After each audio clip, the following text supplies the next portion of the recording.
Kenapa disenggol mobil saya? Macet Pak. Waduh, lu nyenggol.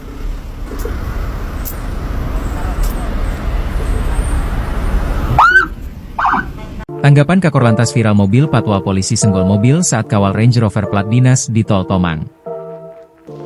Sebuah video viral di media sosial yang memperlihatkan sebuah mobil patwal yang tengah berhenti yang disebut menyenggol mobil seorang warga di Tol Tomang arah Tangerang. Video yang diunggah akun TikTok Jodia Purnawan menyebut ketika itu mobil patwal tersebut menyalakan sirine dan strobo untuk membelah jalan yang tengah padat. Dalam video yang beredar tersebut tampak mobil sedan Mazda yang merupakan mobil patwal polisi dengan nomor plat 275415 tengah mengawal sebuah mobil Range Rover hitam dengan plat dinas 8524800. Namun, kini video tersebut sudah tak ada lagi di akun TikTok tersebut. Dalam postingan disebutkan jika peristiwa ini terjadi kemarin, Selasa, 13 Januari 2026. Kejadiannya siang hari sekitar pukul 13.15 waktu Indonesia Barat.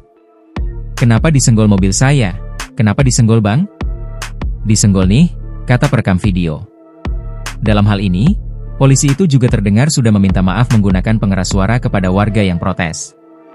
Namun, disebutkan permasalahan itu belum selesai dan mobil patwal itu langsung pergi. Terkait itu, Kakor Lantas Polri Irjen Agus Suryo Nugroho buka suara untuk menanggapi peristiwa tersebut. Ia mengatakan jika saat ini kasus itu sudah ditangani oleh Kapolda Banten Irjen Hengki. Sudah ditangani Kapolda Banten, Irjen Pol Hengki, ucap Agus kepada wartawan, Rabu, 14 Januari 2026. Agus juga meluruskan narasi yang ramai beredar soal penggunaan strobo dan sirine dalam insiden tersebut. Dirinya mengklaim, informasi tersebut tidak benar lantaran penggunaan strobo dan sirine masih dibekukan untuk keperluan evaluasi. Tidak ada, kata Agus. Download Tribun X sekarang. Menghadirkan lokal menjadi Indonesia.